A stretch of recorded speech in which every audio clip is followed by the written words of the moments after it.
Back in the kitchen again for a recipe that many of you have asked me for, and it's been a long time coming. That is my sugar-free caramel sauce. It is a thick, creamy, sugar-free caramel sauce that is Trim Healthy Mama S. It is low carb and keto friendly. It only has 4 ingredients today, and I'm going to take you step by step on just how easy to make it and some tips at the end. So stay tuned for those tips, but first let's jump over and let me show you what we're going to use. That full recipe is linked below in the description, where you can click over to my blog and print this recipe out. I don't want to keep you waiting any longer. Let's make some caramel.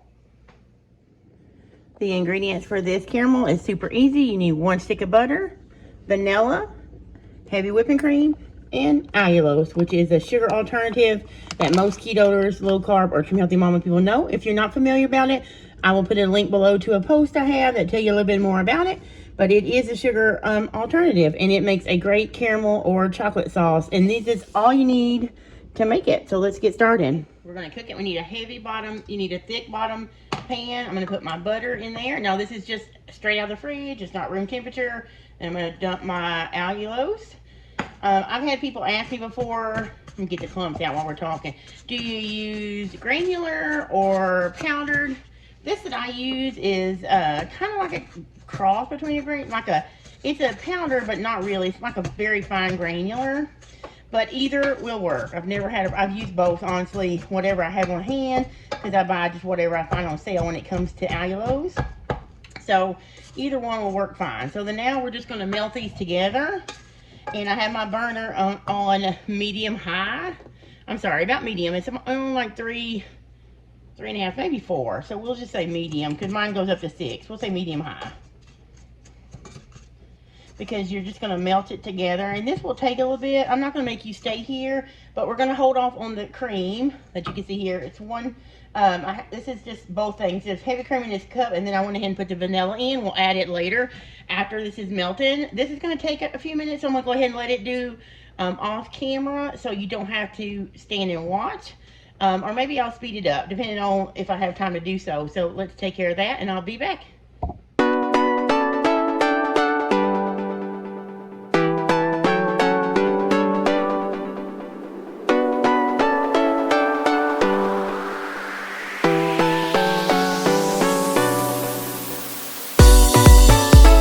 This has melted. You can see where the butter and the allulose has melted together. It looks really creamy.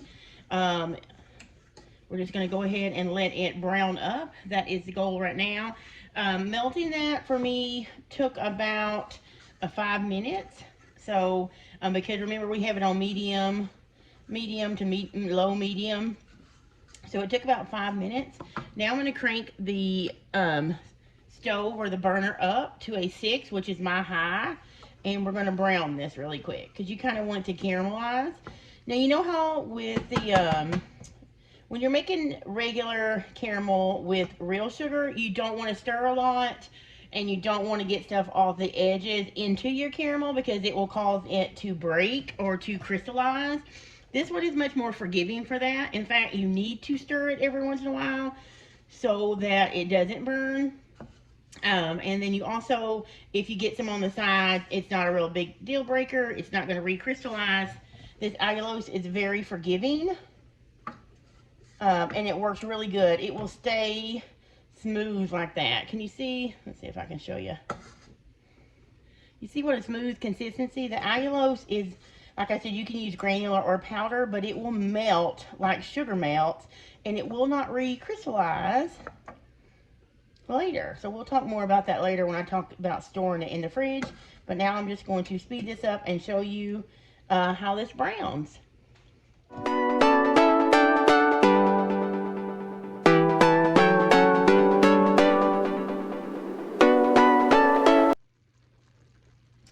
Okay guys, you can see, I'm going to lift it up so you see how it's turned a browner color. You probably can't see in this light, but it is a nice golden brown. So this has browned. It took about 4 or 5 minutes. I started at 231. It's now 235. For about 4 minutes. It is as brown as I want it to. So now I am going to carefully, first I'm going to turn that stove down back to that medium, and then I'm going to carefully pour the 1 cup of cream and vanilla in. Now, when I say careful, you see how that boiled up? It is just like regular caramel. When you enter, it is going to boil up like that, and it will very, very quickly scald you. So, I mean, really bad burn. So be cautious. Keep the kids maybe away from the stove. This is not something I would let little kids help you with, just because it takes a little bit. Okay. You know, and it can be so hot. You need to focus on it. So now I am going to bring this back up to a boil. So I'm going to turn this up again to about a 5. Actually, I'm not. I'm going to turn it back down to a 4 because you don't want it to boil over. This is now going to have to boil for 15 minutes. So I'm going to set my timer. I'm going to show you how fast it comes up. So you got to watch it. Okay, so 15 minutes. You see how that is boiling? Don't let anyone near the stove when you're cooking this. And I'm going to go ahead, like I said, and turn mine back down to a 3-4. And you're going to let this boil. What this is going to do, it is going to cook any of the water out of the cream, the butter out. It is going to caramelize the allulose and the butter, and it's just going to bring magic into this pan. It is going to be a brown, heavenly thickness, liquid when we come back. It's not going to be completely thick. I'm going to show you how that happens, but just watch this carefully, but let it go for 15 minutes without bothering it. You don't want to stir it unless you have to, but if you have to stir the boil down, you can totally do that. So don't worry, you're not going to you know, ruin it. But I'm going to turn it down a little bit more. Just watch it and let it go for 15 minutes. And when we get done for 15 minutes on the timer, I'll be back. Alright, we are down to 21 seconds. Just look how beautiful and caramelly that looks. Can you see that? Oh, I know the lighting's pretty bad, but look at that. So this is about done. It looks beautiful. And I'm going to go ahead, 7 seconds, I'm going to go ahead and turn the stove off. And let this go ahead and stir it. And there's my timer, so we're going to turn that off. And what I'm going to do now is I'm going to pull you in a little bit, and I'm just going to put it in this glass bowl. Remember, scalding hot will hurt you really bad and will melt plastic. Plus, he wants their food really in plastic throwaway, especially when it's hot. Anyway, you know how I feel about plastic. Anyway, I like to store it in this glass bowl. You can put it in a glass mason jar if you like to. Just let it cool down a little bit if you're going to do that. This is tempered glass, so I can pour it straight into here. Let's see if I can do it to the side so you can see how beautiful it pours. And make sure you scrape the bottom. You want to get all of it off. And I cooked that for the whole 15 minutes on a medium heat, or it was about a 4 out of 6 on my stove. So it boiled and bubbled the whole time, and it browned, but it did not burn. Okay. And you may be tempted to lick this pan, but don't if you want your tongue to remain intact. So put this in a safe place so no little hands or your hands can't bump it and pour it on you. But you can see right now it's still pretty liquidy, but even that would be good on ice cream, right? But it is going to thicken up. So I'm going to put it to the side and let it completely cool.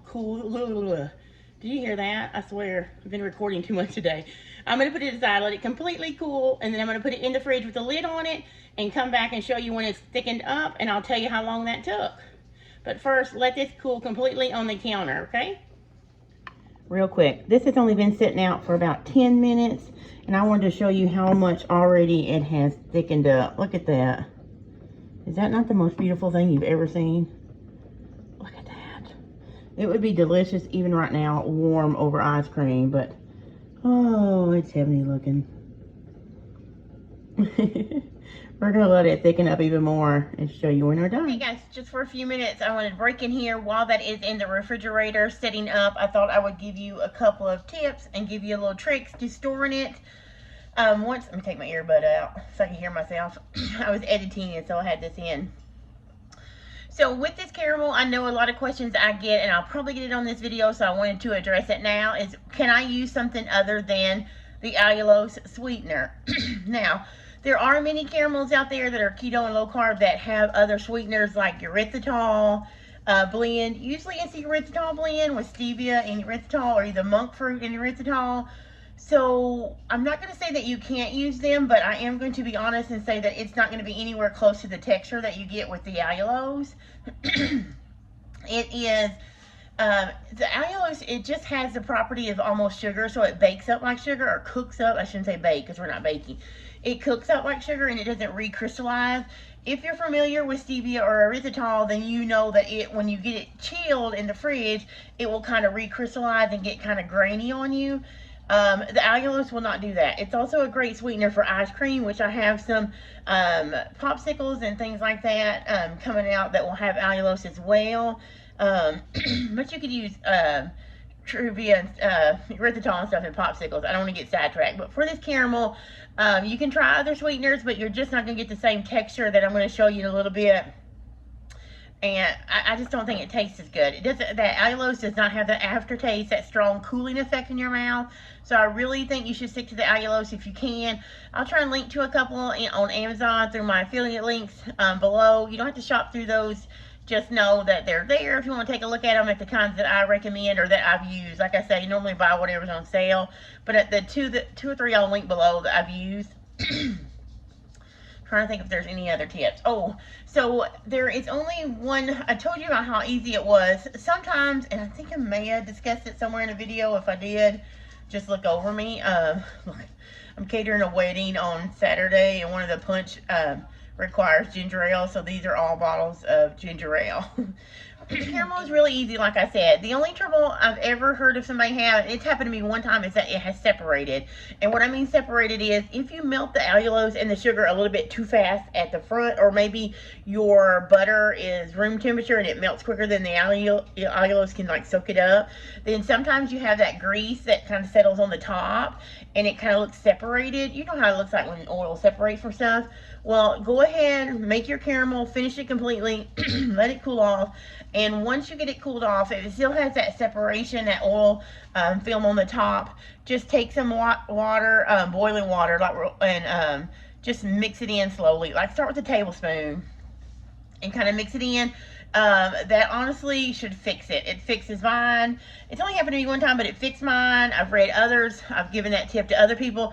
I have had two other readers, I think, tried it, and they said it split, but I told them they could save it by doing the water, and both of them reported back and said that did it. So, and you can also store this in your refrigerator. Keep it in a bowl with a lid or a jar with a lid, and it will stay up to a month in the refrigerator just fine. So that's it. I'll come back when we have it ready and go over some more stuff with you.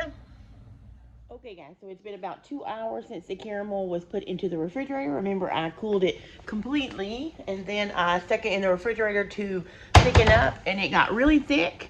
But and it gets really thick. The longer it's in the fridge, it will set up more like almost like not like a solid caramel, but it gets really thick.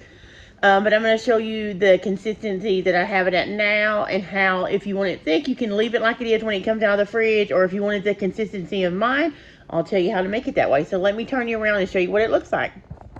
Okay, so this is the caramel. You can see how lovely thick, and it just tastes really good. I'm telling you, it does not taste sugar-free. And if you are keto, low carb, or just diabetic need sugar-free, then this is an excellent treat to have. You can have it on ice cream. I'll pop a picture up here on the screen and let you see what it looks like over ice cream, or you can put it in my low carb Snicker pie. You could use this. This is what I use on the bottom layer.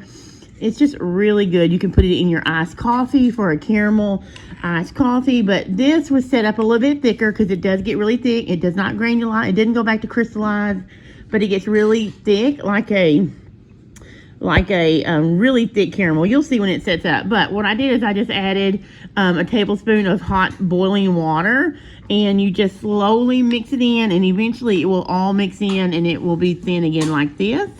And it shouldn't go back to really, really thick after you do that, but if it does, you can just add a little bit of hot water, boiling water each time, and it will give you this consistency. But most of the time, or you can also cook it. We did 15 minutes. If you want to cook it for maybe like 11 to 12 minutes, it might not get as thick, but I like it to get thick because I can control what I use it on and just send it out as I want to. So that is that.